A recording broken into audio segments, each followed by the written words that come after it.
Mathematics एक ऐसा subject जिसके रिलेटेड दो तरीके के लोग पाए जाते हैं। एक ऐसे लोग होते हैं जिनके लिए मैथमेटिक्स काफी इजी खेल होता है, उनका फेवरेट सब्जेक्ट रहता है मैथमेटिक्स। और दूसरे उस तरीके के लिए लोग होते हैं जिनके लिए एक डर है मैथमेटिक्स, उनके दिमाग में बैठा हुआ है कि भाई साहब कुछ सब कुछ हो जाएगा लेकिन मैथमेटिक्स नहीं होने वाला है। अब जो होता है सीबीएसई बोर्ड एग्जामिनेशन के अंदर आपका सिर्फ और सिर्फ मैथमेटिक्स का पेपर बचा है, mathematics standard and mathematics basic. तो आज की वीडियो में कंप्लीट इसकी मैं स्ट्रैटेजी बताने वाला हूं कि आप 2 दिन के अंदर क्या क्या चीजें कर रहे होगे। देखो यूट्यूब के ऊपर बहुत सारी वीडियोस के रिलेटेड बन चुकी हैं, लेकिन ये आपकी वो वीडियो होने वाली जिसके अंदर आपको मिनिमम अमाउंट ऑफ रिसोर्सेज बताए जा रहे हैं। I am generally saying that कि आपको मिनिमम अमाउंट ऑफ रिसोर्सेज बताए जा रहे हैं फॉर द मैक्सिमम रिजल्ट जो आपको चाहिए ही चाहिए हैं। तो चलिए चालू करते हैं आज की वीडियो को। Let's talk about both basic and standard mathematics 2 days.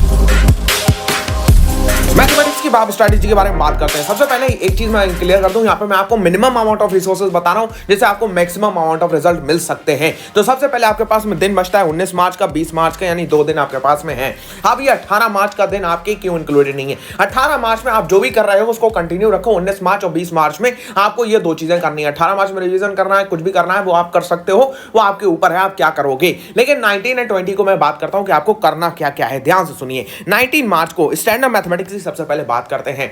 2 most important resources standard mathematics वालों के लिए जो रहते हैं वो आपकी एनसीईआरटी बुक और एनसीईआरटी एग्जाम्पलर। इसके बाहर आपको नहीं जाना है। आप सोच रहे हो आर शर्मा कर लूं, आप सोच रहे हो आर एस अग्रवाल कर लूं, आप सोच रहे हो ये बुक कर लूं, वो फनाला बुक कर लूं, कोई जरूरत नहीं है। आपको सिर्फ और सिर्फ एनसीईआरटी प्लस में एनसीईआरटी एग्जाम्पलर करनी है। क्यों मैं ऐसा कह रहा हूं? मैं ऐसा इसलिए कह रहा हूं क्योंकि भाई साहब सीबीएसई ने ऐसा बोला है। सीबीएसई अगर ये कहती है कि मैथमेटिक्स हो या साइंस हो या एसएसटी हो या इंग्लिश हो, कोई भी हो, और हमने ये भी देखा है कि अब तक जितने पेपर हमें देखने को मिले हैं सारे के सारे एनसीईआरटी से देखने को मिले। सीबीएसई ने अपने सिलेबस के अंदर बहुत पहले ही ये कह दिया था कि भैया वो अपने सारे के सारे पेपर किससे बनाएंगे? एनसीईआरटी से बनाएंगे। तो आप एनसीईआरटी की जो ओरिजिनल बुकें हैं उसे छोड़ के आप पूरी दुनिया भर की बुकें करो, वो कोई फायदा नहीं होता है। आपको ज्यादा रिसोर्सेज करनी पड़ेंगी जिससे आपको कम अमाउंट ऑफ रिजल्ट मिलेगा। लेकिन अगर सीबीएसई के हिसाब से आप चल रहे हो, सीबीएसई ने कहा कि भैया एनसीईआरटी कर लो। एनसीईआरटी की 2 ही बुकें आती है मैथमेटिक्स के लिए, एक एनसीईआरटी एक एनसीईआरटी एग्जाम्पलर। स्टैंडर्ड मैथमेटिक्स में थोड़े से high level amount of questions होते हैं। जैसे मान लो कि तुम्हें टेंजेंट बनी हुई नहीं मिलेगी, जो होता है तुम्हें टेंजेंट बनानी पड़ सकती है।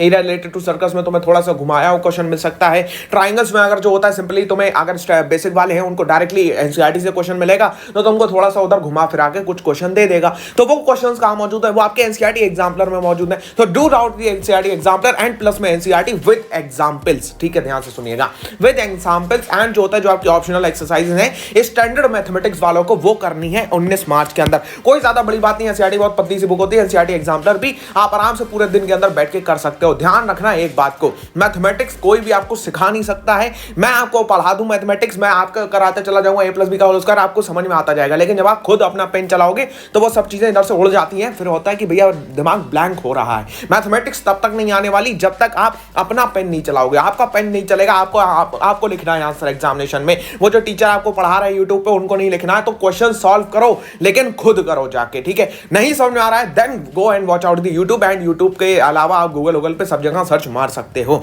तो स्टैंडर्ड वालों को एग्जाम्पलर प्लस में 2 सैंपल क्वेश्चन पेपर कर लेने। एनसीईआरटी अगर तुम्हारी हो चुकी है वो सभी लोगों ने कर ली होगी अब तक। जिन्होंने नहीं करी एनसीईआरटी पे थोड़ा बहुत ध्यान रखना। और उसके रिलेटेड मैं एक वीडियो लेके आ रहा हूं, आज शाम में लाइव आ रहा हूं मैं। एनसीईआरटी के most important sure short questions में लगाने वाला हूं जो आपके जहां से पेपर बनने वाला है एनसीईआरटी में। तो वो आप टिक आउट लगा लोगे एंड जो होता है फिर आप ये सारी चीजें कर रहे होगे। स्टैंडर्ड मैथमेटिक्स वालों को 19 मार्च को जो होता है सिर्फ और सिर्फ एग्जाम्पलर प्लस में जो होता है कुछ सैंपल क्वेश्चन पेपर प्लस में एनसीईआरटी के जो मैं क्वेश्चन टिक आउट करवाऊंगा आपको, वो आपको करने हैं। और फिर बेसिक मैथमेटिक्स वालों की बात करते हैं। बेसिक मैथमेटिक्स वालों को क्या करना है? सिर्फ और सिर्फ एनसीईआरटी। उसके अलावा तुम्हारे पास कोई बुक होनी नहीं चाहिए। तुम कोई बुक जानते नहीं हो, सिंपल बात। तुम्हारे पास में सिर्फ और सिर्फ एनसीईआरटी, उसके अलावा आप कुछ जानते नहीं हो, आप कुछ पहचानते नहीं हो। सिंपल आपको एनसीईआरटी करनी है। आपका पेपर एनसीईआरटी से आने वाला है। बेसिक मैथमेटिक्स वाले आज शाम को लाइव में जरूर आइए, क्योंकि आपकी जो मैं टिक लगवाने वाला हूं एनसीईआरटी में उसके बाहर आपका पेपर नहीं जाने वाला कि यार सर पेपर आउट कर रहा हूं। हाँ भैया मैं पेपर आउट कर रहा हूं। वो 20 मार्च की बात करता हूं मैं। 20 मार्च और 19 मार्च ये दोनों दिन के अंदर एक और चीज की बात करता हूं, that is the Unacademy all India mock test. इसकी बात कर रहे हैं तो ये आपको देना है।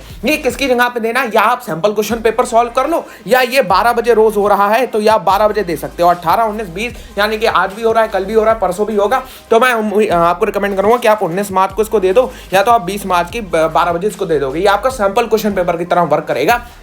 और इसमें आपकी मार्क्स कैलकुलेट होते हैं। तो ओवरऑल आप अपनी तैयारी देख सकते हो, कहां कहां पे क्या क्या गलतियां आप कर रहे हो, एनालिसिस भी आ जाता है, तो वो भी आप ओवरऑल देख सकते हो। इसकी लिंक भी मैं यहां पे दे दूंगा आपको इन द डिस्क्रिप्शन बॉक्स। और अगर आप पहली बार जा रहे हो अनअकैडमी प्लेटफॉर्म पे, आप लॉग इन कर रहे हो, तो use the code PKM army, आपके लिए ये टेस्ट बिल्कुल ही फ्री ऑफ कॉस्ट हो जाएगा। ठीक है, वैसे भी ये फ्री ऑफ कॉस्ट ही है, मतलब ओवरऑल ओपन हो जाएगा। ओपन करने के लिए कोड मांगता है, तो कोड आप लोगों का है पीकेएम आर्मी। तो आप जाइए फटाक से जो होता है वहां पे इसको लॉग इन कर लीजिए, एनरोल कर लीजिए इसके अंदर। 20 मार्क्स की बात करते हैं, स्टैंडर्ड मैथमेटिक्स वालों को क्या करना है। स्टैंडर्ड मैथमेटिक्स वालों को 20 मार्च के अंदर या तो आप ये टेस्ट भी दे दो, और साथ साथ में आपको एनसीईआरटी एग्जाम्पलर का रिवीजन करना है। एनसीईआरटी एग्जाम्पलर को रिवाइज करने से क्या मेरा मतलब है, मतलब उसके जितने भी रिलेटेड क्वेश्चंस है वो आप एक बार देख रहे होगे, साथ साथ में अपने जितने भी कॉन्सेप्ट हैं, फॉर्मूलाज हैं, ये सारी चीजें आप अपनी रिवाइज कर रहे होगे। बेसिक मैथमेटिक्स वाले सिर्फ और सिर्फ उसी बुक पर रहोगे भैया, एनसीईआरटी, और प्लस में बेसिक वाले भी ये टेस्ट दे रहे होगे। ठीक है, ये आपको टेस्ट दोनों के लिए है, स्टैंडर्ड के लिए, बेसिक के लिए, तो दोनों लोग ये टेस्ट जो होता है उठा के दे रहे होगे, जिससे आपको अपनी प्रिपरेशन पता चल जाएगी। बेसिक वालों के लिए एनसीईआरटी, तो भाई मैं पेपर ही आउट कर रहा हूं, स्टैंडर्ड वालों को 50 से 60% पेपर हमें वहां से देखने को मिल सकता है।